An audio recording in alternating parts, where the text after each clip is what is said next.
नमस्कार भाई और बहनों, आप लोग भी अपने किचन के काम से खाली हो गए होंगे। मैं भी अपने किचन के काम से खाली हो चुकी हूँ। अभी 10 बज रहे थे जब मैंने व्हाट्सएप ओपन किया तो देखा कि आईसीडीएस विभाग द्वारा कुछ इंस्ट्रक्शन आए हुए हैं। तो मैंने सोचा कि जल्दी से जल्दी ये दिशा निर्देश आप लोगों तक पहुंचा दूं, इसलिए तुरंत ही वीडियो बनाने बैठ गई। और ये दिशा निर्देश जारी किया गया है आईसीडीएस विभाग द्वारा। लाभार्थियों का टीएचआर भरना एक चुनौती भरा कार्य हो चुका है आंगनबाड़ी कार्यकर्ताओं के लिए, क्योंकि टीएचआर तभी भरा जाएगा जब एफआरएस किया जाएगा, और एफआरएस नहीं हो पा रहा है लाभार्थियों का। डेली ट्रैकिंग से आप लोग एफआरएस करते थे, उसके बाद बेनिफिशियरी के प्रोफाइल में जाकर के करने लगे। अब वहां से भी एफआरएस नहीं हो रहा था, जिसकी वजह से बहुत कम परसेंटेज टीएचआर भरने के आ रहे थे, जिसके लिए आईसीडीएस विभाग भी हुआ कि ऐसा क्या है जिसकी वजह से एफआरएस नहीं हो पा रहा है। आईसीडीएस विभाग ने लाभार्थियों का टीएचआर आसानी से दिया जा सके, इसके लिए एफआरएस करने के लिए कुछ दिशा निर्देश दिए हैं, और वो दिशा निर्देश क्या हैं इसके विषय में आगे मैं आप लोगों को विस्तार से बताऊंगी। तो जब मुझे ये दिशा निर्देश प्राप्त हुए तो मैंने सबसे पहले जो मेरे 2-4-10 लाभार्थी बाकी रह गए थे टीएचआर भरने के लिए, एफआरएस करने के लिए, उन लाभार्थियों का सबसे पहले मैंने एफआरएस करना शुरू किया। मैंने सोचा जो दिशा निर्देश मुझे मिले हैं पहले मैं उसको कर लूं, देखूं कि मेरे पोषण ट्रैकर द्वारा वो टीएचआर दिया जा रहा है कि नहीं, एफआरएस सफलतापूर्वक हो रहा है कि नहीं, तभी मैं वीडियो बनाऊं, जिससे कि आप लोगों के काम को भी आसानी हो। और ऐसे पता चलता है कि आपने वीडियो देखने के लिए ओपन किया कि अब तो मिल गया है ट्रिक भाई, अब तो एफआरएस हो जाएगा, और एफआरएस ना हुआ तो आपको लगेगा कि क्या बिना मतलब का वीडियो बनाती रहती हैं। इसीलिए मैंने सबसे पहले अपने मोबाइल में जो मेरे लाभार्थी बचे थे मैंने उनका एफआरएस किया, और एफआरएस आसानी से हो जा रहा था। मैं दिक्कत ही लाभार्थियों में आ रही है जिनका की आधार में फोटो बहुत पहले की लगी हुई थी, उन लाभार्थियों का एफआरएस करने में थोड़ी दिक्कत आ रही है। चलिए सबसे पहले मैं आप लोगों को दिशा निर्देश बताती हूँ कि क्या दिशा निर्देश आईसीडीएस विभाग द्वारा जारी किया गया है, जिसे फॉलो करेंगे तो आप लोग भी आसानी से लाभार्थियों का एफआरएस कर पाएंगे और आसानी से लाभार्थियों का टीएचआर दे पाएंगे। तो सबसे पहले मैं आप लोगों को दिशा निर्देश बताती हूँ, उसके बाद लाभार्थियों का टीएचआर करके भी प्रैक्टिकली बताती हूँ कि कैसे मैंने किया और कैसे कितनी आसानी से लाभार्थी का एफआरएस होता चला गया और टीएचआर मैंने भर दिया। तो आइए देखते हैं। आईसीडीएस विभाग द्वारा टीएचआर वितरण करने के लिए एफआरएस करते समय क्या सावधानी बरतनी है, क्यों नहीं हो रहा है चेहरा प्रमाणीकरण, इसके समाधान में आईसीडीएस विभाग द्वारा ये गाइडलाइन मुझे प्राप्त हुई है, जो मैं आप लोगों के साथ शेयर कर रही हूँ।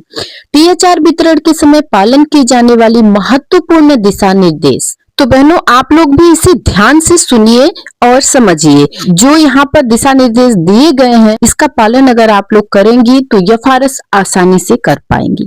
पहला है, यदि किसी लाभार्थी का ई-केवाईसी फेस कैप्चर हो चुका है लेकिन टीएचआर वितरण नहीं हो रहा है तो क्या करें। सबसे पहले यह जांच करें कि ई-केवाईसी करते समय लाभार्थी की पूरी फोटो तो नहीं ली गई थी। यदि लाभार्थी की पूरी फोटो ली गई है तो उसका एफआरएस नहीं होगा। जैसा कि पहले गाइडलाइन ये था भाई और बहनों कि लाभार्थी का केवल फेस का ही फोटो लेना है। अगर आपने पूरी फोटो ली है या पूरी से कहा जाए कि हाफ फोटो ली है, तब भी चेहरे के साथ साथ शरीर का भी फोटो है, तो ऐसे लोगों का एफआरएस नहीं होगा। मतलब ई-केवाईसी करते समय केवल फेस का ही फोटो लेना था। तो अगर पूरी फोटो ली है तो उसका समाधान भी यहाँ पर बताया गया है। तो समाधान है, लाभार्थी की प्रोफाइल में जाकर रिकैप्चर करें। जैसा कि प्रोफाइल तो आपको पता ही है कि प्रोफाइल में जाकर कैसे फोटो को रिकैप्चर करना है, पहले ये करें। और दूसरा है, ई-केवाईसी फेस कैप्चर करते समय केवल चेहरे की फोटो लें।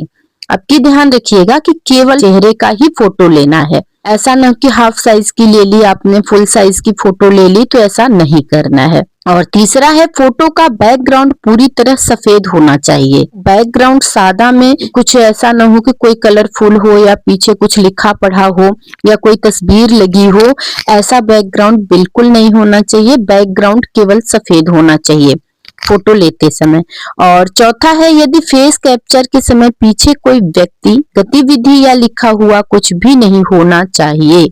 वैसे भी आप अपने आंगनबाड़ी केंद्र पर या लाभार्थी के घर जाकर के फोटो लेते हैं तो दीवार पर लोग कुछ न कुछ टांगे रहते हैं, और आंगनबाड़ी केंद्र में तो टंगा ही रहता है गतिविधि वगैरह लिखा हुआ। तो ऐसा फोटो नहीं होना चाहिए। मतलब दीवार एकदम पीछे की प्लेन होनी चाहिए, कोई भी फोटो, तस्वीर या कुछ लिखा पढ़ा नहीं होना चाहिए। अंतिम और पांचवा है यहाँ पर, फोटो साफ और स्पष्ट होनी चाहिए जो आप फोटो खींच रहे हैं। तो फोटो अगर नहीं ली गई है तो उसका समाधान है। और आगे बढ़ते हैं, यदि किसी लाभार्थी की केवल चेहरे की फोटो ली गई है फिर भी एफआरएस नहीं हो रहा है तो क्या करें। देखिए पहला क्या था, पहला था कि सबसे पहले जांच करें कि अगर आपने ईकेवाईसी करते समय पूरी फोटो ली है तब उसके लिए समाधान मैंने आप लोगों को 5 बताए हैं। भाई गाइडलाइन तो केवल चेहरे की फोटो लेने की थी तो हम लोगों ने चेहरे की ही फोटो ली है।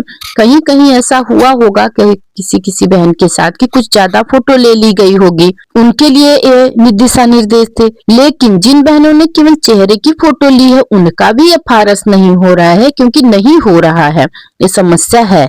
तो उनके लिए क्या दिशा निर्देश है आगे देखते हैं। पहला है AWW का इंटरनेट बंद करें। AWW मतलब आंगनबाड़ी कार्यकर्ता। एफआरएस करते समय इंटरनेट अपना बंद कर दीजिए, ऑफलाइन मोड में आ जाइए। नेट का जो कनेक्शन है जिसे नेट ऑन करती हैं आप, तो नेट को ऑफ कर दीजिए और ऑफलाइन कर दीजिए। THR वितरण करें। अब ऐसे में THR वितरण करें, मतलब THR आप जब वितरण करेंगी तो आपका नेट बंद कर देंगी THR भरते समय।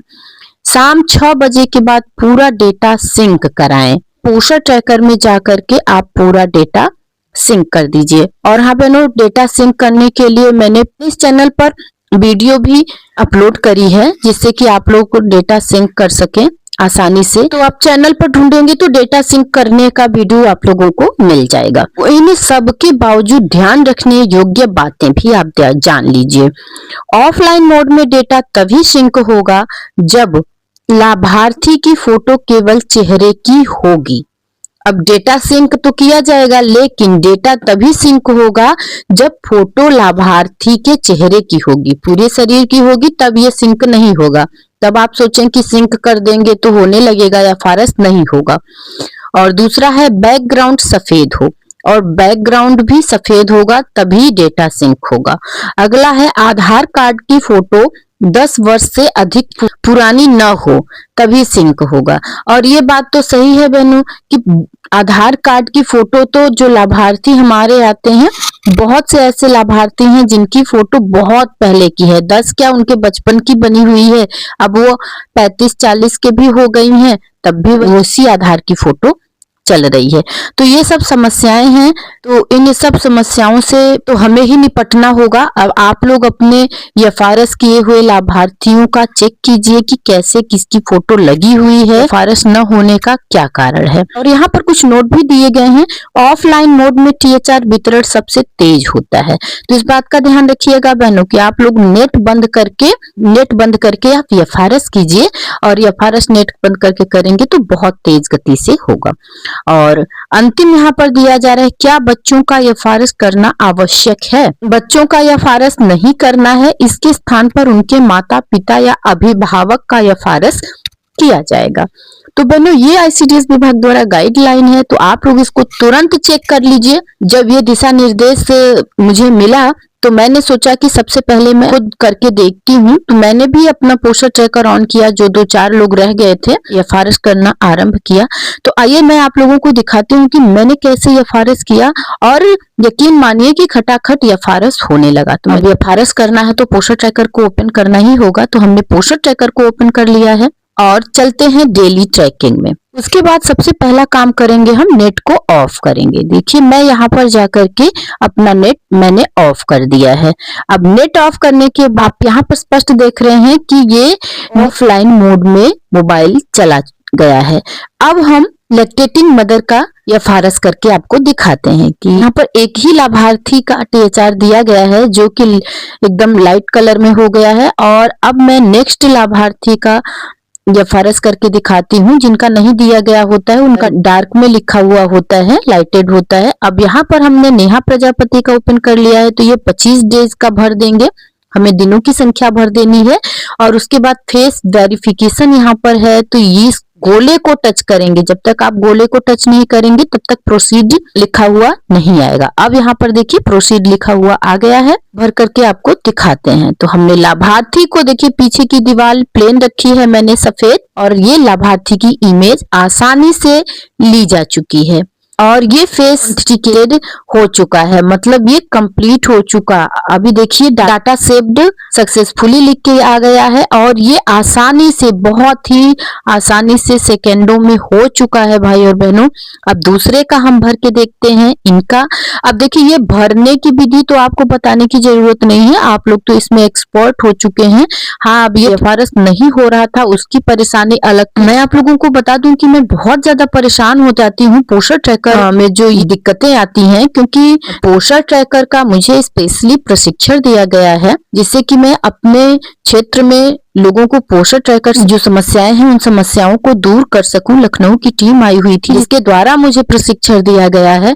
तो पोस्टर ट्रैकर में कोई दिक्कत आती है तो मेरा भी माथा ठनकता है कि ऐसा क्या हो रहा है भाई, कि जो मुझे समझ में नहीं आ रहा है।